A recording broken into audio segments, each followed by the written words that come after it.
Hi, I'm Rachel from Sweetthorn. Welcome to my latest embroidery update. It's been a while since I've posted an embroidery project video. I've mostly been working on stitch tutorials lately. In my earlier project videos, I was learning about different embroidery styles like blackwork and pettipoint. I'll still be doing that sort of thing now and again. I'm also going to try some quicker projects inspired by whatever pops into my head. Some designs occur to me when I want to practice a stitch, and others just take my fancy. So far my embroidery designs have often been linked to nature, but I'm also going to try out some other ideas as well. In this video I'm stitching bird tracks in the snow. I did something similar in my fern stitch video, and it gave me the idea to try out a variety of tracks. I've used a combination of fern stitch and fly stitch to recreate footprints from a blackbird, a duck, a wood pigeon and a pheasant. I've used a blue fabric pen to mark out the different tracks. It's water soluble and washes out very easily when the stitching is done. It's a very small pattern too. I'm using a 3-inch hoop. I'm just trying out an idea to see if it works, so I need something I can stitch in about an hour. I'm going to use a variation of fern stitch for the blackbird's tracks, with slightly staggered stitches. I'm using 2 strands of black DMC embroidery floss. Because I'm using the hoop stand for filming, I've tied a small knot in my thread. If I'm holding the hoop, I usually turn it over and secure the thread on the reverse after I've done a few stitches. The main thing is to make sure that knots and threads on the back don't show through to the front.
These tracks are all straight lines, which makes the stitching easier.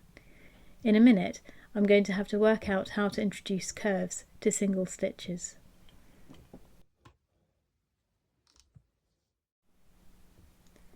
Now I'm going to stitch a duck's webbed feet, or it could be a goose. I'm not sure the stitching gives too many details away. The first part is just fern stitch again, with no variation yet. Because I'm filming, I'm leaving a bit of a tail on the thread when I finish, which I can tie up later to make secure. I normally turn the hoop over and run the needle through a few stitches to anchor it. Then I can cut the thread so that it doesn't interfere with my next bit of stitching. I'm just going to have to hope I'm not catching dangling threads too often on the back here.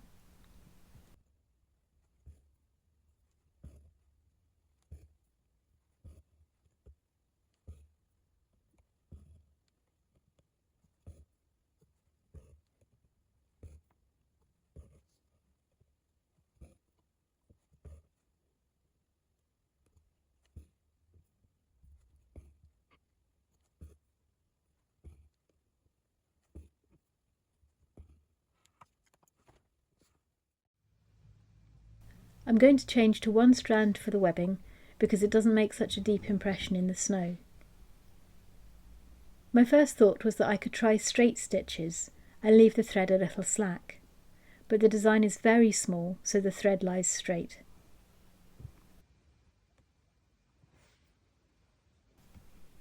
Plan B is fly stitch. I leave a small length of thread slack and anchor it with a tiny stitch. Ideally, I'll keep the anchor stitch as small as possible because it does interrupt the swoop of the thread.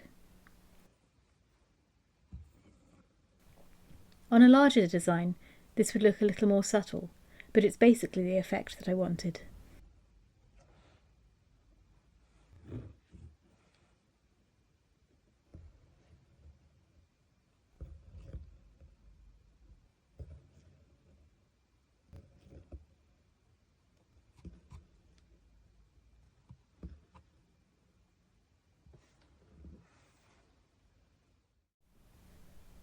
The wood pigeon tracks have a more uneven look, which I think might show that the pigeon is placing its weight on the outer edge of each foot, so that the inner toes make less of an impression. I'm going to try fly stitch again, placing the anchor stitch off centre so that you get the suggestion of uneven tracks.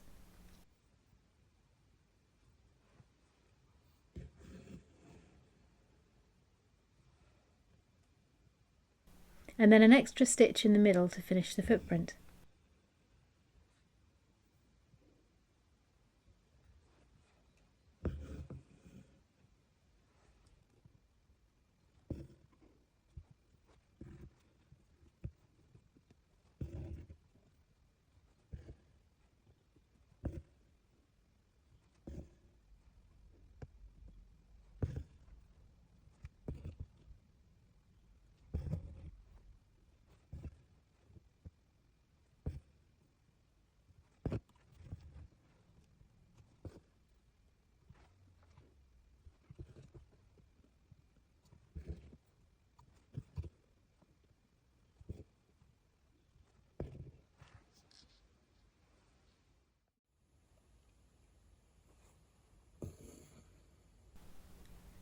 The pheasant footprints have a lovely spiky curve about them, which I need to try and suggest using straight line stitches.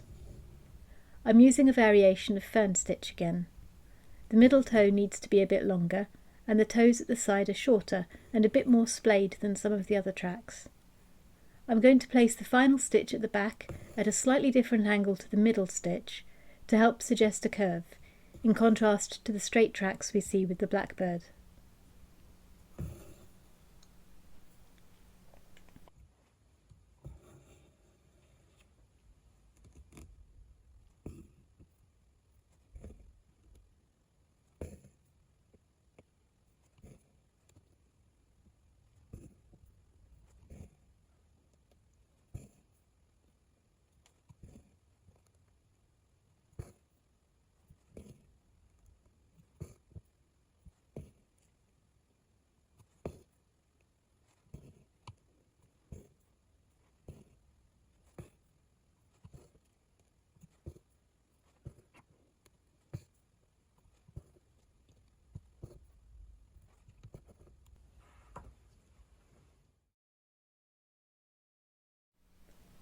Now I'm done, I can tie up the loose threads on the reverse and make everything secure.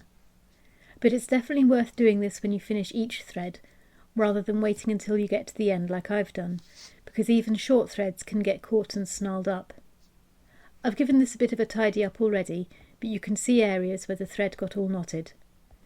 The neater the reverse of the embroidery, the less it will show through on the other side. Here's the finished piece. The fabric marker washes off easily to leave lovely clear tracks. I'm already thinking of a few variations. I think this would be a good project to do on felt, to suggest the depth of the snow a bit more.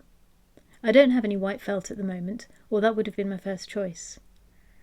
I also like the idea of using a blue-grey thread to suggest deeper snow, where the tracks haven't reached the ground. I was thinking of stitching this design in the same way, but with blue thread. But now I'm thinking a spiral of tracks would look fun as well. So I'm going to have to go away and have a little bit of a think and maybe try out some variations. In the meantime, you can catch up on some of my other projects, like my blackwork samplers. That's all for now though. Thanks very much for watching. I'm going to go and think about new embroidery projects, and my next video will be a stitch tutorial. Please give this video a like and subscribe if you want to see how I get on with my new ideas. Bye for now.